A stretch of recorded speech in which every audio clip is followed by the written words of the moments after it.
महल नुमा घर के वसीअ अरीज लॉन में स्विमिंग पूल के किनारे बैठा धूप सेंकता लंबा तड़ंगा शख्स सिगार पी रहा था और इसके सामने बैठा रूसी सिफारतकार इससे मुखातिब हुआ। सर, आप अभी अमेरिका में हैं और महफूज हैं। अब तो हम आपको कोई नुकसान भी नहीं पहुंचा सकते। सोवियत यूनियन भी टूट चुका है। मैं आपसे सिर्फ एक सवाल का जवाब लेने के लिए ज़ाती हैसियत में हाजिर हुआ हूँ। ये सवाल मुझे आज तक बेचैन रखे हुए है कि आप हमारी सोवियत यूनियन की फ़ौज में जर्नल थे। हमारी केजीबी को हर हद तक यकीन था कि आप अमेरिका के अंडर कवर एजेंट हैं, लेकिन हम इतने सालों तक भी आपकी जासूसी करके कोई सबूत हासिल ना कर सके कि आप अमरीकी मुफादात के लिए काम कर रहे हैं। ना आपकी कभी कोई ख़तो किताबत अमेरिका के साथ पकड़ी गई, ना आपने कभी किसी अमरीकी एजेंट से मुलाकात की। मैं सिर्फ जानना ये चाहता हूं कि आपकी ड्यूटी क्या थी जो अमरीकी एजेंट के तौर पर आपको दी गई थी। वो रूसी जर्नैल मुस्कुराया, शराब की चुस्की ली, सिगार का कश लगाते मुंह से धुआं छोड़ते हुए बोला, मेरा काम था बड़ी से बड़ी पोजीशंस पे ज़्यादा से ज़्यादा नाअहल अफराद को भर्ती करना, और मैं सिर्फ यही करता था। जब मुल्क की भाग दौड़ नाअहल अफराद संभालते हैं तो मुल्क ऐसे ही टूटते हैं, और मैंने अपने हिस्से का काम बखूबी सर अंजाम दिया। सोवियत यूनियन टूट गया। कहते हैं लम्हों की सज़ा सदियां पाती हैं और अफराद की गलतियों की सज़ा कौमें भुगतती हैं। वैसे तो पाकिस्तान की 75 साल तारीख में नाअहल अफराद की अक्सरियत ही अहम ओहदों पर फाइज रहे, लेकिन पिछले 10 सालों के पाकिस्तान में ऐसे ऐसे नाअहल, छोटे, घटिया, हरीस, खुद गर्ज पसंद अफराद शामिल हुए अहम पोजीशंस पे कि पाकिस्तान की बुनियादें हिल गईं।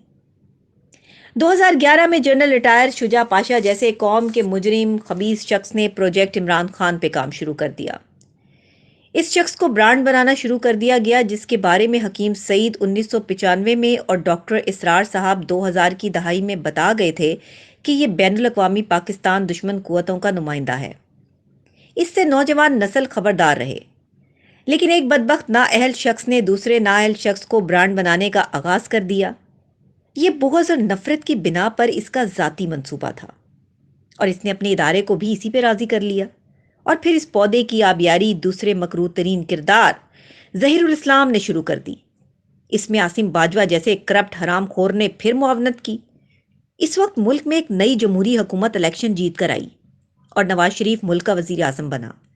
उन्होंने आते ही 12 सालों से तबाह हाल अमन व अमान बहाल किया, मरदमशुमारी करवाई, कराची ऑपरेशन करके अल्ताफ हुसैन को कराची की सियासत से अलग किया, ज़रबे अज़म और रद्दुल फ़साद के लिए सैकड़ों अरब का बजट देकर कबायली इलाकों में ऑपरेशन शुरू करवाकर अमन बहाल करवाया, बलूचिस्तान में शिद्दत पसंदी ख़त्म की और चीन के साथ मिलकर सी पैक का आगाज़ किया। चीन की तरफ से 62 अरब डॉलर की इन्वेस्टमेंट का ऐलान हुआ और 46 अरब डॉलर के मंसूबे ज़ेरे तामीर थे। बिजली के मंसूबे लग रहे थे, ग्वादर पोर्ट बनना शुरू हो गई। वस्ती एशियाई रियासतों समेत चीन की दरामदाद बरामदाद सी पैक के रूट से गुजारने का मंसूबा था, और 3 मरहलों में सी पैक मुकम्मल होना था। मंसूबे के मुकम्मल होने तक चीन समेत रूसी रियासतों और खलीजी ममालिक की इन्वेस्टमेंट कई सौ अरब डॉलर पहुंच जानी थी। ट्रांसफ़र ऑफ टेक्नोलॉजी होनी थी। डैम्स, सड़कें, मोटरवेज, बंदरगाहें, सनती जोन, रेलवे ट्रैक्स के मंसूबे बनने थे और बनना शुरू भी हो गए थे। मुल्क में बिजली की कमी पूरी हो गई, लोड शेडिंग का खात्मा हो गया, महंगाई 48 सालों की कमतरीन सतह पर चली गई, तरक्की की शरह 6% पर जा चुकी थी, डॉलर 100 रुपए का था, स्टॉक मार्केट 54,000 इंडेक्स पर थी। कतर के साथ 15 साला LNG का दुनिया के सस्ते तरीन रेट पर मुआहिदा हो चुका था। तापी गैस पाइपलाइन बिछने की बातचीत हो रही थी। ईरान गैस पाइपलाइन बिछ चुकी थी। आटा 35 रुपए किलो था, चीनी 50 रुपए किलो थी, पेट्रोल 65 रुपए लीटर था, खाद सस्ती थी, मेट्रो बसेस, मेट्रो ट्रेन्स बन चुकी थी। गर्ज मुल्क में तरक्की के दौर का आगाज हो चुका था। पाकिस्तान खित्ते का अहम मुल्क बन गया था और आलमी सतह पर पाकिस्तान की कदर अहमियत बहुत बढ़ गई थी। हिंदुस्तान का वजीर आजम नरेंद्र मोदी खुद चल के पाकिस्तान आ गया, कश्मीर का मसला बातचीत से हल करने का इंदिया दिया और इस तरफ पेशकदमी शुरू हो चुकी थी। हिंदुस्तान खुद सी पैक का हिस्सा बनना चाह रहा था। अंदाजा था कि सी पैक के मुकम्मल होने पर पाकिस्तान सालाना चीन और वस्ती एशियाई रियासतों की सिर्फ तिजारती आमदोरफ्त से 55 अरब डॉलर सालाना टोल की मद में हासिल करता। इसी असना में राहील शरीफ के बाद قمر باجوہ جیسا غلیظ ترین انسان فوج کا سربراہ بن گیا۔ اور پھر اصل کھیل شروع ہوا۔ پاکستان کی عوام کے مجرم اکٹھے ہوئے جیسے ہندی فلم سرکار میں سارے ولن اکٹھے ہوتے ہیں اور کہتے ہیں کہ سرکار کو مارنا ہے تو سرکار کی سوچ کو مارو۔ اسی حکمت عملی کو اپناتے ہوئے جمہوری وزیر اعظم کے خلاف ڈسکریڈٹ کرنے کی کیمپین سٹارٹ کی گئی اور قومی مجرموں نے اکٹھے ہو کر ہر ایک نے اپنا اپنا محاذ سنبھالا۔ ثاقب نثار، کھوسا اور ساتھی ججوں کو عدالتی محاذ دیا گیا۔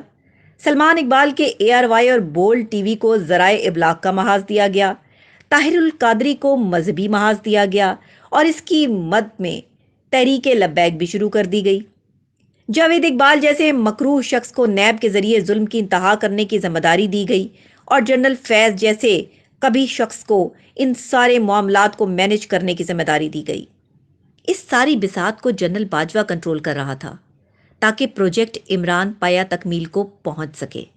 اور پھر وہ وقت آ گیا جب ساری ترقی کی بساط لپیٹ کر 2018 کے الیکشن میں کھلے عام دھاندلی کر کے عمران خان کو ملک کا وزیر اعظم بنا دیا گیا اور پونے 4 سال میں ملک کی ساری ترقی کو ریورس گیئر لگا کے، کشمیر سرنڈر کر کے، بین الاقوامی برادری کو ناراض کر کے ملک کو سفارتی محاذ پر تنہا کر دیا۔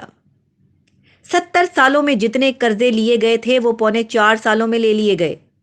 کرپشن کی بھرمار کر دی گئی، ترقی کی شرح کو منفی لے جایا گیا، روپیہ ڈالر کے مقابلے میں 190 روپے پر چلا گیا۔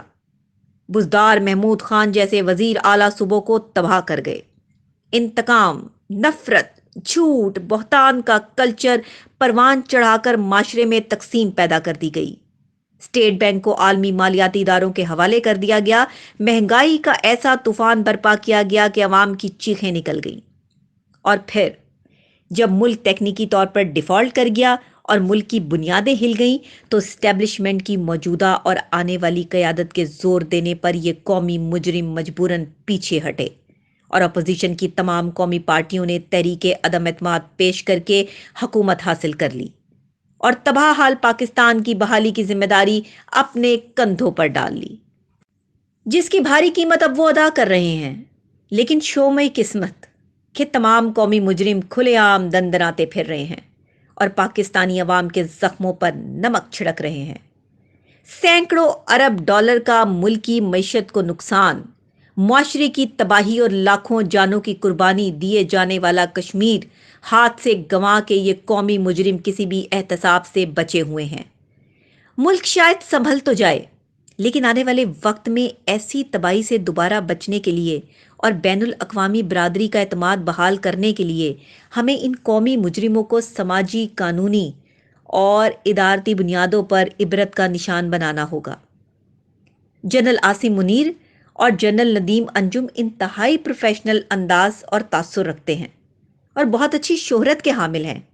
ان سے امید ہے کہ وہ پاشا، عاصم باجوہ، ظہیر الاسلام، فیض قمر کو قومی مجرم گردانتے ہوئے ان کا احتساب کرتے ہوئے تاریخ میں زندہ رہنے کی مثال قائم کریں اور آنے والے وقت میں قاضی فائز عیسیٰ، ثاقب نثار اور کھوسا سمیت گندے کرداروں کا مواخذہ کریں اور ماتحت عدلیہ کی چھانٹی کریں اور قوم بھی عمران خان سمیت ان تمام قومی مجرموں کو پہچانے اور اپنے رویوں سے ان سے نفرت کا اظہار کرے، ورنہ یہ قومی مجرم بھی سوویت یونین کے جنرل کی طرح عالیشان محلوں میں بیٹھے وسکی اور سگار پیتے ملکوں کو توڑ کے ان کی عوام کی بے بسی اور اپنی طاقت پر ساری زندگی مسکراتے رہیں گے۔